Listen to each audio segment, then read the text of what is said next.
अस्सलाम वालेकुम, मैं हूं नुमान अफजल और आप देख रहे हैं बकरी वाला यूट्यूब चैनल, जहां पे हम गोट फार्मिंग का एक पॉजिटिव फेस देखते हैं। हम देखते हैं कि इस बंदे ने गोट फार्मिंग से इतना कमा लिया, इसने इतना कमा लिया, इसने गोट फार्मिंग से ये बना लिया। तो वहां पर उसका एक नेगेटिव फैक्टर भी होता है, उसका एक दूसरा चेहरा भी होता है कि जो लोग नाकाम होते हैं। और हमने जो नाकाम गोट फार्मर हैं उनमें से जो चीज़ें हमने नोट की हैं कि उनकी नाकामी की वजूहात क्या थी, तो वो तकरीबन जितने भी मैं चरवाहों के पास बैठता हूँ या जितने भी गोट फार्मिंग की जिनको इन्फॉर्मेशन है, तो हमें ये पता लगा है कि गोट फार्मिंग की वजूहात क्या हैं। और वो 5 वजूहात हमने नोट की हैं और आज की इस वीडियो के अंदर मैं आपको उन 5 वजूहात बताऊँगा। और आपने ये कोशिश करनी है कि आपने इन चीज़ों पर अमल करना है और इस चीज़ों पर कॉम्प्रोमाइज़ नहीं करना। तो हम अपनी वीडियो स्टार्ट करते हैं। जिन भाइयों ने अभी तक चैनल को सब्सक्राइब नहीं किया, उनसे रिक्वेस्ट है कि आप लोग चैनल को सब्सक्राइब कर दें ताकि आपको ऐसी ही इन्फॉर्मेटिव वीडियोस जो हैं वो वक्त पे मिलती रहें। तो जो 5 ऐसी वजूहात हैं नाकाम गोट फार्मिंग की, उनमें सबसे पहले हम रखते हैं शेड को, जानवरों को रखने की जगह।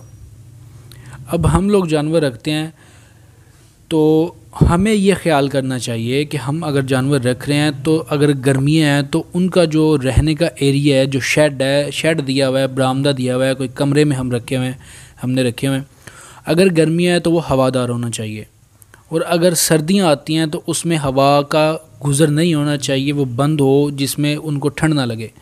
तो ये सबसे जो मेन फैक्टर है, क्योंकि हम यूट्यूब पे वीडियोस देख के हम जानवर तो ले आते हैं लेकिन हमारे पास प्रॉपर इंतज़ाम नहीं होता। हम लोग कुछ लोग जो हैं शौकीन हज़रात, वो जानवर तो ले आए लेकिन उनके पास ऐसा कोई माहौल नहीं है।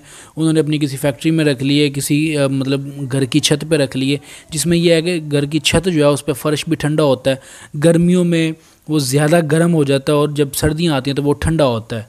और कोई प्रॉपर जो है वो उनकी ये जो हवा क्रॉस करने की जो रोशनदान वगैरह नहीं बने होते, जिससे हवा सही तरीके से क्रॉस नहीं होती।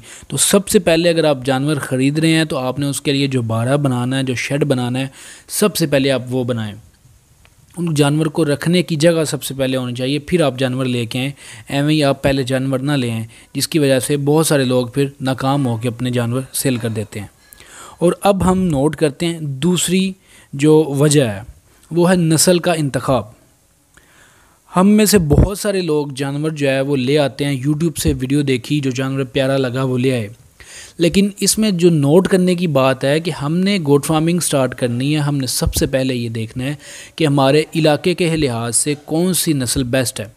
अगर आप फैसलाबाद, सरगोदा, साहिवाल और इन एरिया की अगर बात करें, यहाँ पे बीतल जो है वो सरवाइव कर जाती है, ठीक है। और अगर आप बीतल नस्ल को लेके जाते हैं इधर पिंडी वाली साइड पे और उसके बाद आप मरी वाली साइड पे चले जाते हैं ठंडे इलाके में, तो उसकी जो प्रोडक्शन होगी वो आपको जो आपका एक टारगेट है उस हिसाब से आपको नहीं मिलेगी।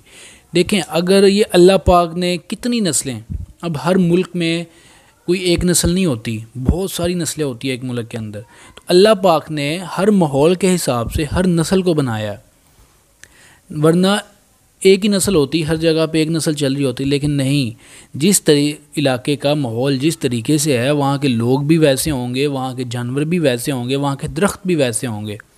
जैसा इलाका है अल्लाह पाक ने हर चीज़ को वैसे मैनेज किया हुआ है। तो आप कोशिश करें आपके इलाके के लिहाज से जो नस्ल बेस्ट है आप उस नस्ल का इंतखाब करें।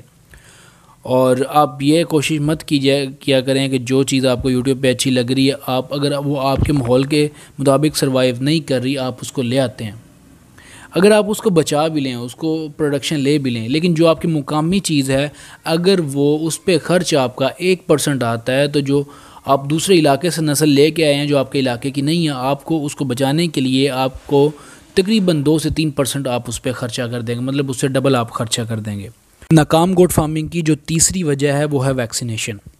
हम लोग अपने जानवरों को टाइम से वैक्सीनेशन नहीं करवाते, बल्कि जब वो बीमार हो जाते हैं तब हम उससे डबल ट्रिपल ख़र्चा करते हैं, डॉक्टर्स को बुलाते हैं। और जब एक दफ़ा जो बीमारी है वो फार्म पे आ जाए फिर वो आपकी जान नहीं छोड़ती। तो इसलिए आप लोग डॉक्टर्स जो आपके इलाके के हॉस्पिटल्स हैं लाइव स्टॉक के, आप उनके साथ राब्ते में रहें, डॉक्टर के साथ राब्ते में रहें। जो भी बीमारी आने वाली हो उसकी जो वैक्सीनेशन आने वाली हो, आप वो टाइम से करवाएं।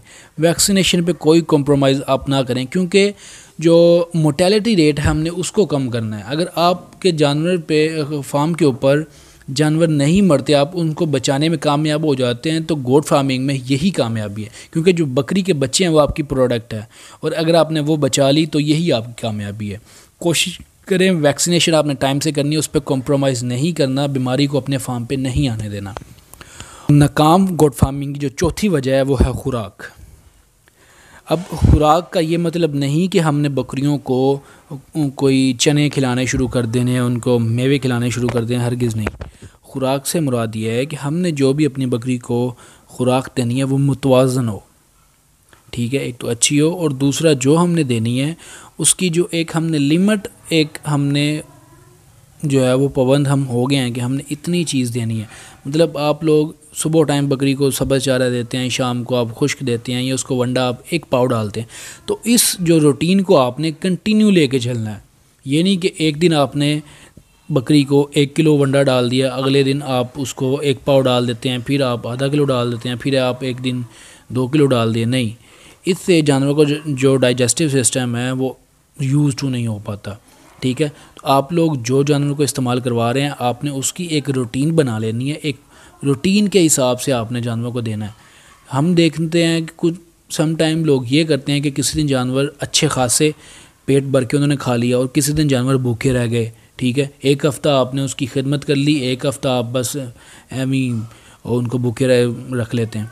तो आप कोशिश करें, आप ये आप पे डिपेंड करता है कि आपकी जेब कितना साथ देती है, आप कितना वंडा, कितना चारा और क्या खिदमत उसकी करते हैं। लेकिन जो चीज़ आप डाल रहे हैं उनका पेट आप ज़रूर बढ़ें। डेली आप एक अपने रूटीन रखनी है कि इससे कम नहीं जाएगा, इससे ज़्यादा नहीं जाएगा। रूटीन के हिसाब से आप लोग अपने जानवरों को जो है खुराक डालें। और 5वीं बात जो है कि हमने सेल बर वक्त करनी है।